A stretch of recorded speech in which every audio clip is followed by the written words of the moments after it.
যে একটা বড় রাজনৈতিক দল ঠিক একইভাবে আমরা কিন্তু বলছি, আমরা বলতে গেলে আমাদেরকে বলে যে হচ্ছে আমরা বিএনপি বিরোধী রাজনীতি করি। আসলে আমরা দেশের মানুষের জন্য রাজনীতি করতে নামছি, আমরা দেশের মানুষের কথা বলতে নামছি। যেখানে অন্যায় অপরাধ হচ্ছে আমরা সেটার বিরুদ্ধে কথা বলছি। যখন আওয়ামী লীগ ছিল, আওয়ামী লীগ যখন অপরাধ অন্যায় করছে তখন তার বিরুদ্ধে আমরা কথা বলছি। এখন যারা অন্যায় অপরাধ করতেছে, চাঁদাবাজি করতেছে, মামলাবাজি করতেছে, তাদের বিরুদ্ধে আমরা কথা বলছি। এবং আমরা এই কথাটাই বলতে পারি, কিন্তু প্রশাসনকে উদ্যোগী না হলে, সাহসী না হলে, প্রশাসন যদি হচ্ছে এই সকল অফিসারের বিরুদ্ধে দৃঢ় ভূমিকা না রাখে, তাহলে এটা পরিবর্তন করা প্রায় অসম্ভব। আমরা মাঠ থেকে একটা চাপ সৃষ্টি করতে পারি যাতে হচ্ছে প্রশাসন আরও উদ্যোগী হয়।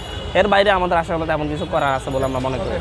দেখেন, সন্ত্রাসীদের কাছে শুধু সাংবাদিকের বাবা না, আমি হান্নান মাসুদও নিরাপদ না। আমার উপরে হামলা হয়েছে, আপনারা দেখেছেন, এবং কিভাবে হামলা হয়েছে সবাই দেখেছেন।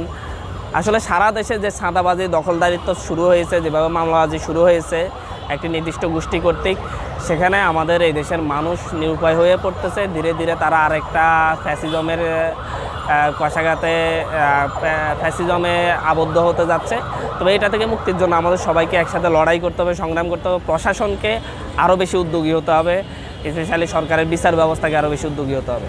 দেখেন, বাংলাদেশে আইনি কাঠামোর তো কোনো পরিবর্তন হয়নি। আমরা আইনি কাঠামোর পরিবর্তন চেয়েছি যাতে মাজলুমরা নিরাপদ থাকে। এতদিন যারা মাজলুম ছিল তারা এখন জালেম হয়ে উঠতেছে, বিভিন্ন জায়গায় জুলুমে লিপ্ত হচ্ছে।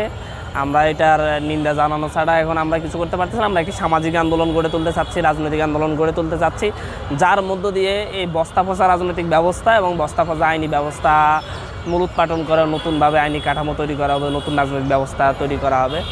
সব মিলিয়ে আমরা আশাবাদী যে আমরা এটা পরিবর্তন করতে সক্ষম হব। তবে লড়াইটা হয়তো দীর্ঘ হচ্ছে, যে লড়াইটা স্বল্প সময়ে আমরা করতে পারতাম, সেই লড়াইটা বিভিন্ন বাধার কারণে আমরা সেই সমস্যার সমাধান আমরা বিভিন্ন বাধার কারণে করতে পারিনি। তবে আমরা একসাথে আমাদের লড়াইটা চালিয়ে যাচ্ছি।